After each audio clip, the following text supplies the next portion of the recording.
ज़्यादा नहीं कहूँगा, केवल सूत्र रूप में 2-4 बातें कहूँगा। उन्होंने श्रवण की बात कही, श्रावण की बात कही। तुलसीदास जी ने श्रोता को पहले रखा, श्रोता वक्ता ज्ञान निधि कथा राम की। श्रोता पहले तभी वक्ता है। आप नहीं सुनेंगे तो मैं किसको सुनाऊंगा? आपका महत्व।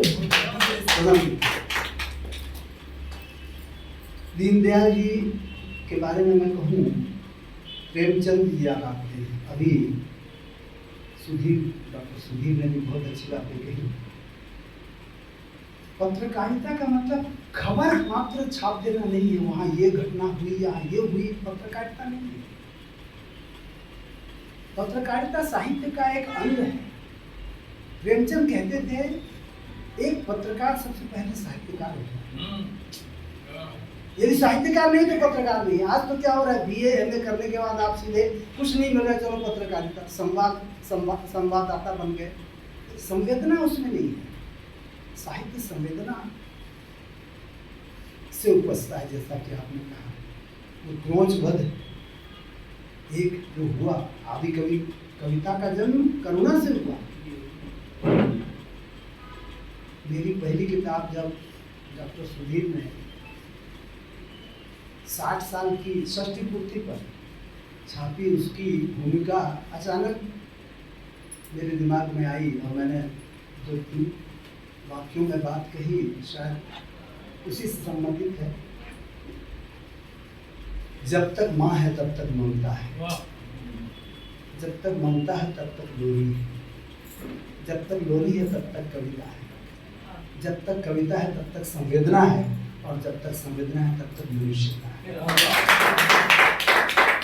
कविता, कहानी आदि साहित्य की सारी विधाएं संवेदना ही परोसती हैं, हममें संस्कार डालती हैं। उस बच्चे का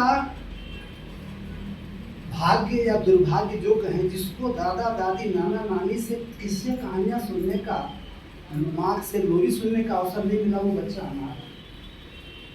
संस्कार हमें ये सब देते हैं। पंचतंत्र हितोपदेश की बात हम जानते हैं।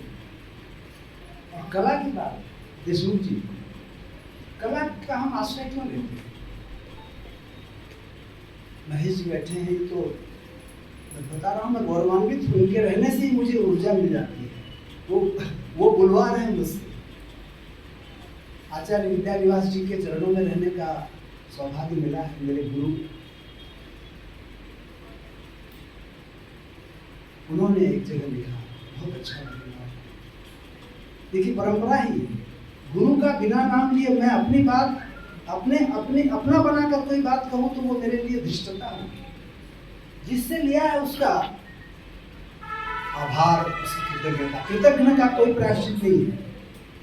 कृतज्ञता बहुत बड़ा पाप है, जिसका प्रायश्चित ही नहीं है। मनु याज्ञवल्क्य का अपस्तंभ कोई नहीं कर सकते। हम लोग पढ़ते, याद होगा, बुक लिखते हैं। कला, कल धातु से बना है कला, और कल धातु से बना है काल। दोनों में विरोधाभास है। काल एक नैरंतर्य है। हमारे यहाँ पश्चिम का जो अंधानुकरण हमने किया है, मैं माफी चाहता हूँ, हमने अपने भारतीयता को, अपनी प्राचीन सनातन परंपरा को, जो हमारी जो संपदा है, ज्ञान संपदा, उसको नहीं ठीक से पढ़ा लिखा या उसका इसका उपयोग किया। हम भूत भविष्य वर्तमान में नापते हैं, बांटते हैं।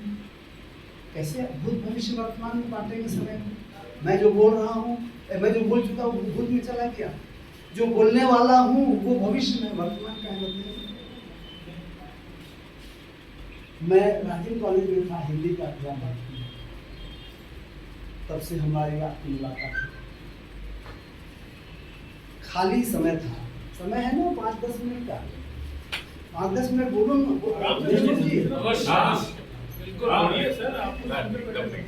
आपको सुनना है इनके बारे में इतना सारा। अच्छा, जिस कविता को मैंने सुना था, बोलूंगा जिंदगी एक गीत, उसको आपने पढ़ दिया तो मैं उसको दोहराऊंगा। ये अच्छी बात है, ये अच्छी बात है। जब दो व्यक्ति एक चीज सुन रहे हैं, माने इसकी गुणवत्ता की बात, बहुत बड़ी बात है। मैं खुश हुआ। अभी इंटरव्यू हम लोगों का लिया गया, आपने बाइट्स लिए।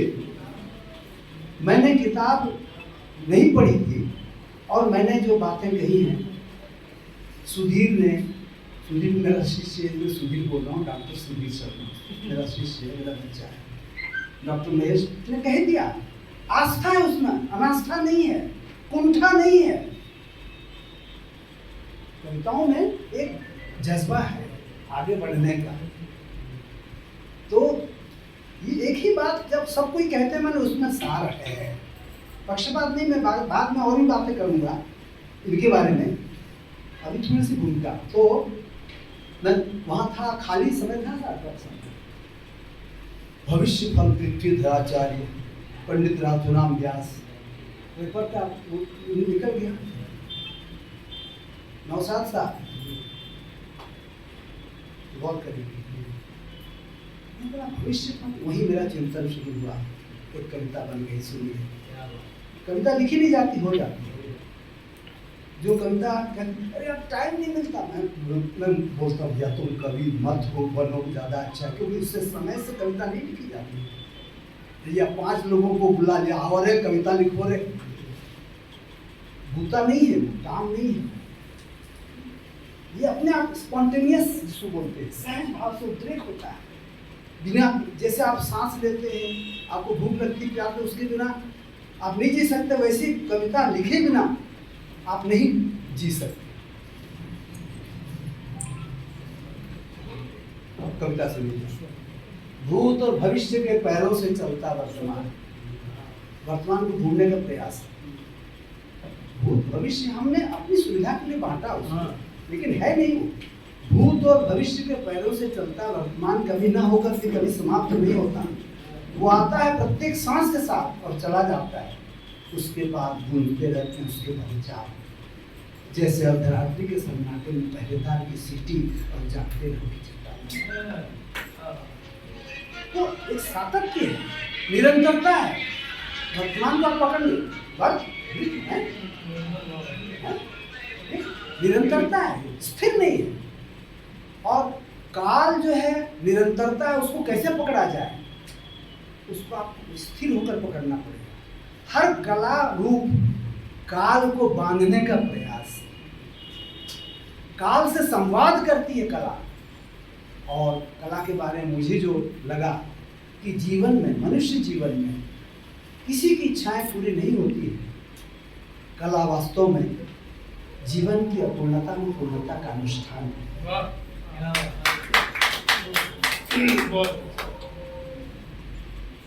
तुम संगीत क्यों करते हो यार, तुम उसके बदले में तुम लिखते पढ़ते। एक मेरा शिष्य बोला, डॉक्टर श्याम परिहार बोले, सर आपकी तो बहुआयामी जो क्रियाएं हैं उससे आपकी छवि नहीं बन रही है। बोला मुझे छवि के लिए काम नहीं करना है।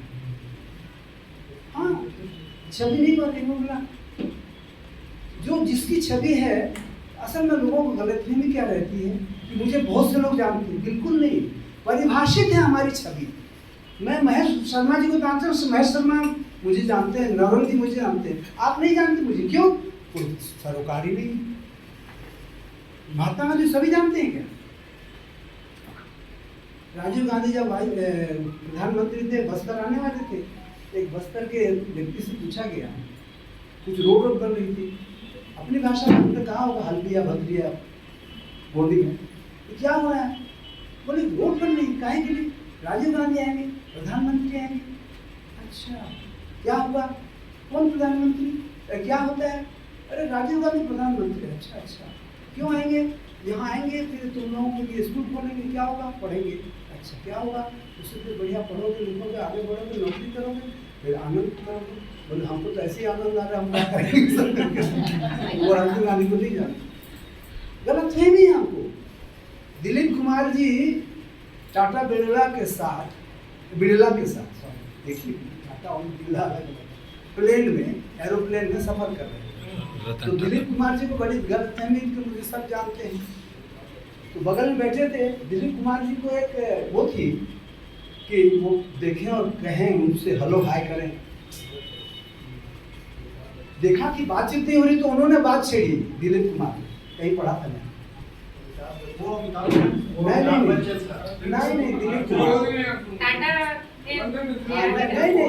अमिताभ भी वही है, दिल्ली में भी वही है। नहीं बिड़ला वाले बिड़ला ये मैंने पढ़ा है भैया मैं। हाँ उससे क्या बात तो वही है। हाँ, तो बिड़ला जिससे जब परिचय कराए कि आप साहब बिड़ला घनश्याम सिंह बिड़ला जो भी हो, बोले आप मुझे नहीं जानते, कौन है आप? मैं दिलीप कुमार हूँ, वो मशहूर हीरो। मैं नहीं जानता क्योंकि कभी वो फिल्म देखते ही नहीं थे। परिभाषित कभी गलतफहमी नहीं पालनी चाहिए। खैर, तो कविता शब्दों की साधना है, संवेदना को अभिव्यक्ति देनी है। हम जो नहीं बोल पाते हैं उसको बोलने की कोशिश है कविता। जो नहीं बोल पाते हैं उसको भी बोलना है, क्योंकि अभिव्यक्ति के बिना व्यक्ति कहाँ रहेगा। राम कुमार तुम चले गए तब तक तुम्हारा नाम लिया और मैंने ये कहा था कि राम कुमार सुन के ऊब गए इसलिए बाहर चले गए। तो व्यक्ति जो है, जो व्यक्त होता है वो व्यक्ति, सभी मनुष्य व्यक्ति नहीं है। जो व्यक्त हो माने जिसकी पहचान हो। तो कला का जो आश्रय हम लोगों ने लिया है, जो भी चीज विधा में, कोई संगीत में है, कोई नाटक में है, कोई चित्रकारिता में है, कोई नृत्य में है, कोई मूर्ति कला, बहुत सारी जिसमें जिसकी पकड़ है, रुचि है, ये लादी हुई चीज नहीं है। तो भाई दीनदयाल जी ने थोड़ी जल्दबाजी तो की है। मैंने अभी किताब पढ़ी, उस दिन मिले थे हम लोग प्रेस में, ठीक से ग्रुप देख नहीं पाए। इस देखिए, किसी को गिराना हो उसकी पूरी तारीफ करते जाइए, वो गिर जाएगा। मेरा बच्चा है ये, घर आना जाना है, आज का नहीं, बहुत पुराना से। मेरी बेटी के साथ उठना बैठना है, बातचीत है, कार्यक्रमों में भाग लेते हैं, साहित्य वाली है, डॉक्टर भाषा मिश्र घर आता है। सही बोला तुम दोनों।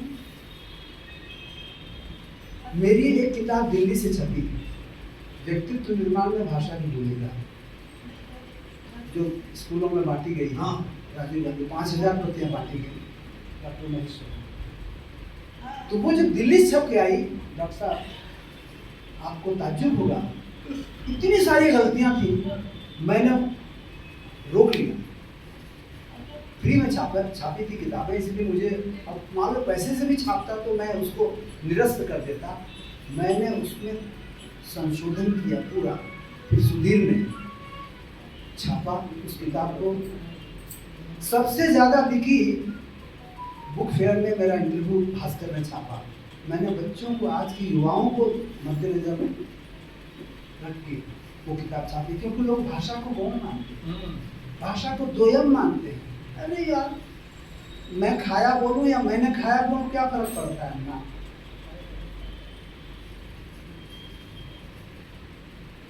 नौशाद साहब बैठे हैं, भाषा ज़ुबान इसको बोलते हैं, और उसमें भी उच्चारण, तलफ़ुज़, उसकी ट्रेनिंग दी जाती है ताकि सही ग्रंथों का पाठ हो सके, उच्चारण। भाषा हमारी संस्कृति है, भाषा हमारी खेती है, एग्रीकल्चर, कल्चर। भाषा को हम मनुष्य होने के नाते रट के नहीं लेते हैं। हम अपनी क्षमताओं से, अपने जो बड़े हैं उनसे सुनकर ग्रहण करते, आत्मसात करते हैं, उसमें फिर विकास करते हैं। उस पर मैं ज़्यादा बात नहीं करूँगा, लेकिन इतना कहता हूँ कि भाषा की कला है कविता। कला है, भाषा की कला है। मैं नहीं कह रहा हूँ, ये सबका सार बोल रहा हूँ,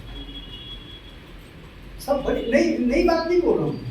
भाषा की कला है, तो कला का मतलब क्या होता है? कला में व्यवस्था होती है, इसलिए वो सुंदर होती है, इसलिए कलात्मक माने सुंदर हो गया। जबकि कला माने सुंदर नहीं है। कल धातु का मतलब तो टुकड़े टुकड़े करना, जोड़ना, ये सब व्यवस्थित करना, बहुत सारे उसके अर्थ हैं। एक बार ये टुकड़े टुकड़े करना पर बात आई, टुकड़े करना, हाँ टुकड़े करना।